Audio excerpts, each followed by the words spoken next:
जय श्री कृष्ण बंधु। आप सभी को आषाढ़ मास के कृष्ण पक्ष में आने वाली योगिनी एकादशी की बहुत सारी शुभकामनाएं। आप में से कई भक्त योगिनी एकादशी का पालन 11 जुलाई 2026 को कर रहे हैं, क्योंकि इस बार 10 जुलाई की एकादशी 10वीं मिश्रित होने के कारण हम वैष्णव परंपरा के अनुसार इस योगिनी एकादशी का पालन द्वादशी के दिन करने वाले हैं। इस योगिनी एकादशी में हम उससे जुड़ी हुई एक सुंदर पौराणिक कथा का श्रवण करते हैं। आज की योगिनी एकादशी व्रत का कथा आरंभ करते हैं। एक समय युधिष्ठिर महाराज ने भगवान श्री कृष्ण से पूछा, हे मधुसूदन, आपने मुझे जेठ मास में आने वाली निर्जला एकादशी के विषय में सब कुछ बताया, लेकिन अब मैं आषाढ़ मास के कृष्ण पक्ष में आने वाली एकादशी के विषय में जानना चाहता हूँ। कृपया आप मेरा संदेह दूर करें कि आखिर इस माह में इस समय में कौन सी एकादशी आती है, इसका पालन कैसे करना चाहिए और क्या पूर्व काल में किसी ने इसका पालन किया है। युधिष्ठिर महाराज का ऐसा प्रश्न सुनकर भगवान श्री कृष्ण कहते हैं, हे राजन, अवश्य आषाढ़ मास के कृष्ण पक्ष में आती है योगिनी एकादशी। यह एकादशी मनुष्य के सुमेरु पर्वत जितने महान पाप कर्मों का भी नाश कर सकती है। यह अत्यंत प्रभावशाली एकादशी व्रत है। जो भी मनुष्य पूर्ण श्रद्धा और निष्ठा पूर्वक इसका पालन करता है, उसके न सिर्फ पापों का क्षय होता है, बल्कि आध्यात्मिक रूप से और भी सशक्त बन जाता है। और इसलिए प्रत्येक व्यक्ति को इस योगिनी एकादशी का पालन करना चाहिए। पूर्व काल में हेममाली नामक कुबेर के एक माली थे। इस व्रत का पालन किया था और उसका इतिहास इस प्रकार। अलकापुरी के राजा कुबेर, जो कि देवताओं के कोषाध्यक्ष हैं, वे शिव जी के बड़े भक्त थे। उनके नगर में हेममाली नाम का एक यक्ष रहता था। उसकी मुख्य सेवा थी मानसरोवर से कुछ विशेष पुष्प लेकर आना और उसे शिव जी की पूजा हेतु अपने राजा कुबेर को प्रदान करना। हेममाली निष्ठापूर्वक अपने स्वामी की सेवा करता था और कुबेर भी उनसे प्रसन्न थे। अब यहाँ तक तो ठीक था, लेकिन इस यक्ष हेममाली की एक कमजोरी भी थी और वह थी उसकी सुंदर पत्नी विशालाक्षी। जी हाँ, हेममाली अपनी पत्नी के प्रति इतना आसक्त था कि एक दिन ऐसा हुआ जो नहीं होना चाहिए था। एक दिन वह प्रातः मानसरोवर से पुष्प लेकर तो आ गया, लेकिन सीधा उसके स्वामी कुबेर के पास जाने के बजाय वो अपनी पत्नी के पास पहुंच गया। और बस फिर क्या था, पत्नी के साथ बातचीत करते समय का ध्यान ही नहीं रहा और इस तरह राजा कुबेर अपनी पूजा के लिए पुष्प की प्रतीक्षा करते रह गए। प्रतीक्षा करते हुए 6 घंटे का समय बीत गया। बिना पुष्प के पूजा ना होने के कारण क्रोधित कुबेर ने उसी क्षण एक सिपाही को हेममाली के पास भेजा। सिपाही जब हेममाली के घर गया तो उसने हेममाली को अपनी पत्नी के साथ विनोद करते हुए देखा और वह सूचना सिपाही ने तुरंत जाकर अपने राजा कुबेर को दी।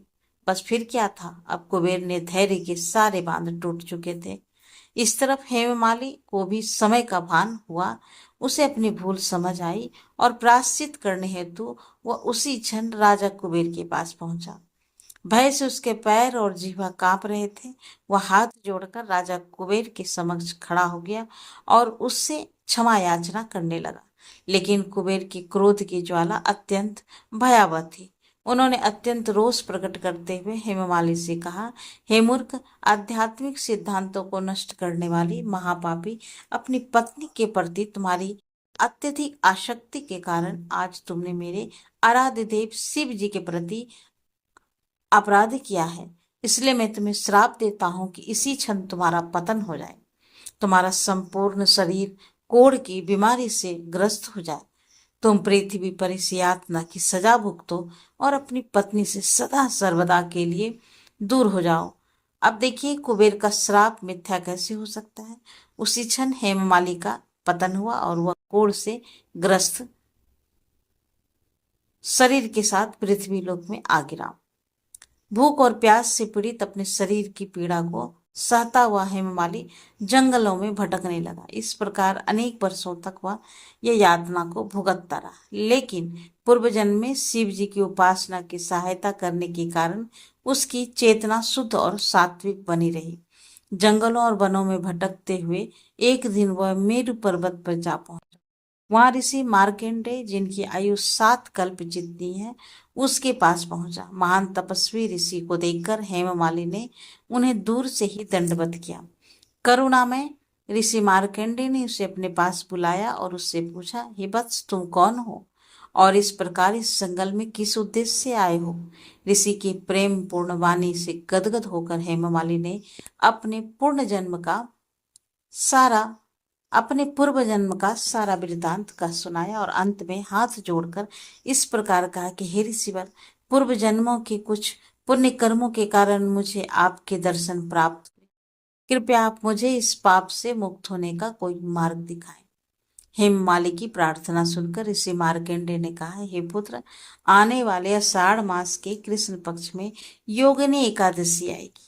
यदि तुम इस एकादशी का व्रत का दृढ़ता और निष्ठा पूर्वक पालन करोगे, इस व्रत के प्रभाव से तुम उसी क्षण सभी पापों से मुक्त हो जाओगे। ऋषि की संतावना युक्त वचन सुनकर हेममाली की आंखों में अहोभाव से अश्रु प्रवाहित होने लगा। उसने ऋषि के प्रति अपनी कृतज्ञता व्यक्त की और योगिनी एकादशी के व्रत के पालन का संकल्प लेकर वहां से चला गया। जब आषाढ़ मास आया तो उसने योगिनी एकादशी का श्रद्धा और नियम पूर्वक पालन किया। व्रत के दिव्य प्रभाव से उसका शरीर कोढ़ मुक्त हो गया और अपने पूर्व जन्म के शरीर को प्राप्त करके वह अलकापुरी धाम वापस लौट आया। कथा का समापन करते हुए भगवान श्री कृष्ण ने कहा, धर्मराज युधिष्ठिर, जो भी व्यक्ति इस योगिनी एकादशी का व्रत का पालन करता है, उसे 88,000 ब्राह्मणों को भोजन करवाने का पुण्य फल प्राप्त होता है। वह हर प्रकार के पापों से मुक्त हो जाता है और जीवन के अंत में आध्यात्मिक लोक में प्रवेश करता है। एकादशी यानी शरीर, मन और आत्मा के शुद्धिकरण का दिन। उपवास के माध्यम से भगवान श्री हरि के समीप वास करने का दिन। ऐसा दिन जो आपके जीवन को अनेकों सौभाग्य से परिपूर्ण कर सकता है।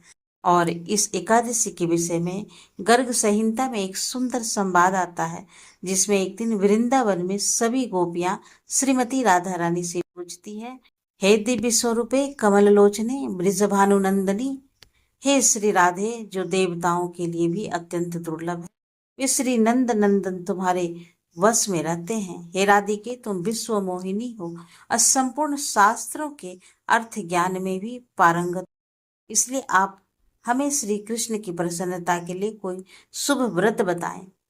इसके उत्तर में श्रीमती राधा रानी गोपियां से कहती है, श्री कृष्ण की प्रसन्नता के लिए आप सभी एकादशी व्रत का अनुष्ठान करें, उससे साक्षात श्री कृष्ण तुम्हारे वश में हो जाएंगे।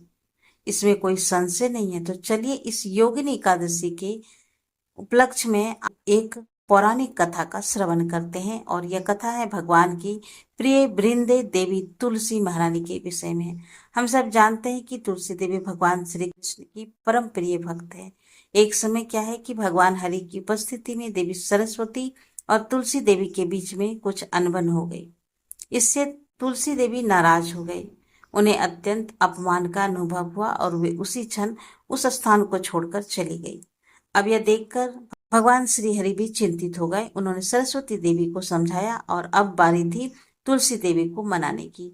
इसके लिए वे सीधे गए तुलसी वन वृंदावन में। वहां उन्होंने पवित्र नदी यमुना में स्नान किया और फिर पूरे मन से तुलसी की पूजा आराधना करने लगे। उन्होंने तुलसी देवी की महिमा का स्तुति गान किया, उन्हें धूप, दीप, चंदन, फूल और नैवेद्य अर्पित किए।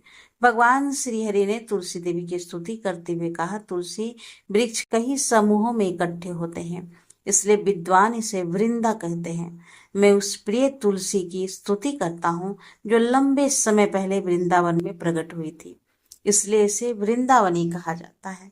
मैं उस शुभ और महिमा मैं तुलसी की पूजा करता हूँ जो अनगिनत ब्रह्मांडों में पूजित होती है और इसलिए उन्हें विश्व पूजिता कहा जाता है। मैं उस विश्व पूजिता की आराधना करता हूँ। असंख्य ब्रह्मांड उनके संपर्क से पवित्र हो जाते हैं, इसलिए उन्हें विश्व पावनी कहा जाता है। अन्य फूलों की पूजा देवताओं पर चढ़ाई जाती है, लेकिन मैं स्वयं तुलसी के बिना संतुष्ट नहीं होता। इस प्रकार तुलसी को सभी फूलों का सार माना जाता है और उन्हें पुष्प सारा भी कहते हैं। वह कृष्ण की जीवन शक्ति है, इसलिए उन्हें कृष्ण जीवनी कहा जाता है। इस प्रकार भगवान हरि ने तुलसी महारानी को अनेक प्रार्थनाएं अर्पित की और यह स्तुति गान सुनते ही तुलसी देवी प्रसन्न हो गई। वे भगवान के समक्ष प्रकट हुई। उन्होंने भगवान श्री हरि के चरणों में शीश नवाया, उन्हें प्रार्थना अर्पित की और उनकी शरण ग्रहण की। तब भगवान विष्णु ने तुलसी देवी को आशीर्वाद दिया, हे तुलसी, तुम पूरे विश्व में पूजित होगी। हे प्रिय, मैं तुम्हें अपने सिर और हृदय में धारण करूंगा और सभी देवता तुम्हें अपने सिर पर धारण करेंगे। भगवान श्री हरि ने तुलसी को आश्वासन दिया कि वे सभी के द्वारा पूजित, सम्मानित और आदरणीय होगी। जब भगवान श्री हरि तुलसी देवी को लेकर वापस आए तो देवी सरस्वती भी वहीं पर थी। उन्होंने तुलसी जी को गले से लगाया और अपने पास बिठाया। देवी लक्ष्मी और गंगा जी ने भी मुस्कुराते हुए तुलसी देवी का स्वागत किया, उन्हें आलिंगन किया और अपने घर ले गई। इस प्रकार हम देखते हैं कि श्रीमती तुलसी देवी बैकुंठ में भगवान श्री कृष्ण की शाश्वत संगिनी है, जो वृंदावन में श्रीमती राधा रानी के समान स्थान रखती है। इसलिए तुलसी देवी को किसी और के चरणों में नहीं रखा जा सकता, केवल भगवान कृष्ण के चरणों में ही उनका स्थान रहता है। तुलसी देवी का प्रकाट इस धरातल पर कैसे हुआ, इसकी कथा भी हमें देवी पुराण के प्राप्त होती है, देवी पुराण से प्राप्त होती है। इस समय श्रीमती राधा रानी के श्राप के कारण सुदामा नामक सखा शंखचूड़ नामक राक्षस के रूप में पृथ्वी पर जन्म लेते हैं। उन्होंने बद्रिकाश्रम में कठोर तपस्या की और भगवान विष्णु का सुरक्षा कवच प्राप्त किया। उसका दूसरा उद्देश्य तुलसी देवी से विवाह करना था। इसके लिए उन्होंने ब्रह्मा जी के वरदान प्राप्त किए और उनकी मृत्यु तभी होती है जब उनका विष्णु कवच हटा दिया जाएगा और उनकी पत्नी की पतिव्रता नष्ट हो जाएगी। तत्पश्चात देवी तुलसी और शंखचूड़ जंगल में मिले और ब्रह्मा जी की उपस्थिति में उन्होंने विवाह कर लिया। शंखचूड़ का वैभव, गौरव और शक्ति इतना था कि देवताओं की ईर्ष्या करने पर मजबूर कर देता था। उसके अहंकार के कारण सभी देवतागण अत्यंत चिंतित रहने लगे। अपनी इस दुश्मन स्थिति में सभी देवताओं ने ब्रह्मा जी की शरण ली और तब ब्रह्मा जी के सुझाव पर सभी देवता भगवान शिव के साथ मिलकर महाविष्णु के पास समाधान के लिए गए। महाविष्णु ने भगवान शिव को शंखचूड़ से युद्ध करने के लिए भेजा और वे स्वयं तुलसी देवी की पतिव्रता भंग करने के लिए तुलसी देवी के पास पहुंचे। जब शंखचूड़ और शिव जी का युद्ध हो रहा था तब महाविष्णु शंखचूड़ के रूप में तुलसी जी के पास आते हैं और तुलसी ने कुछ अंतर महसूस किया और महाविष्णु को पहचान लिया। और तब महाविष्णु ने तुलसी से कहा, तुमने मुझे अपने पति के रूप में पाने के लिए लंबे समय तक तपस्या की थी। तुम्हारे पति शंखचूड़, जो कि मेरे पार्षद सुदामा थे, अब वे वापस गोकुल धाम लौट रहे हैं। तुम भी अपना शरीर त्याग कर मेरे पास बैकुंठ चलो। तुम्हारा शरीर पवित्र नदी गंडकी बन जाएगा और तुम्हारी बाल तुलसी का पौधा बन जाएगा, जिसे तीनों लोकों में पवित्र माना जाएगा। और तभी से तुलसी देवी पौधा बनकर इस पृथ्वी पर सदैव वास करती है और प्रत्येक एकादशी पर तुलसी देवी की विशेष पूजा अर्चना करने से भगवान श्री हरि की विशेष कृपा प्राप्त होती है। ऐसा इसलिए है कि भगवान श्री कृष्ण को अपने से ज्यादा अपने भक्त प्रिय हैं। इसलिए जब हम भगवान के गुणगान गाते हैं तो वे प्रसन्न होते हैं, लेकिन जब हम उनके भक्तों के गुणगान गाते हैं वे अत्यंत अधिक प्रसन्न होते हैं। और इसलिए एकादशी के दिन तुलसी देवी, जो कि भगवान श्री कृष्ण की शुद्ध भक्त हैं, उनकी पूजा आराधना करने का महत्व है। हमारे आचार्य कहते हैं कि जब कोई भी जीव गोकुल वृंदावन में प्रवेश करता है तो उस समय वृंदावन की अधिष्ठात्री वृंद्रे देवी तुलसी महारानी ही उस जीव को भगवान के पास लेकर जाती है। उनकी कृपा के बिना कोई भी भक्त भगवान श्री कृष्ण और राधा रानी की सेवा में संलग्न नहीं हो सकता है। इसलिए प्रत्येक मनुष्य को जो भगवत भक्ति से प्रगति करना चाहता है उन्हें तुलसी देवी की विशेष पूजा अर्चना करनी चाहिए। इस एकादशी पर पालन करते समय हमें कुछ बातों का ध्यान भी रखना चाहिए, जैसे कि इस एकादशी का नियम पूर्वक पालन करने वाले व्यक्ति को प्रातः ब्रह्म मुहूर्त में उठना चाहिए, स्नान इत्यादि से स्वच्छ होकर भगवान की दर्शन करना चाहिए। तत्पश्चात तुलसी देवी को जल अर्पण करके उनकी कम से कम 4 बार प्रदक्षिणा करनी चाहिए। उसके समक्ष बैठकर हरे कृष्ण महामंत्र का जाप करना चाहिए। संपूर्ण दिन में उपवास का पालन करना चाहिए। इसका अर्थ है कि किसी भी प्रकार से अन्न जैसे गेहूं, चावल, दाल आदि का सेवन नहीं करना चाहिए और आवश्यकता लगे तो दूध, जल, फल, फलों का रस या फिर एकादशी प्रसाद ले सकते हैं। इस दिन अधिक से अधिक समय भगवान का नाम का जाप करें, उनकी कथाओं का श्रवण करने में, पठन करने में लगाना चाहिए। अगले दिन निर्धारित पारण के समय पर किसी सुयोग्य ब्राह्मण या वैष्णव को दान देना चाहिए और फिर भगवान को अर्पित अन्न भोजन प्रसाद के साथ भगवान को प्रार्थना करते हुए इस व्रत का पालन करना चाहिए।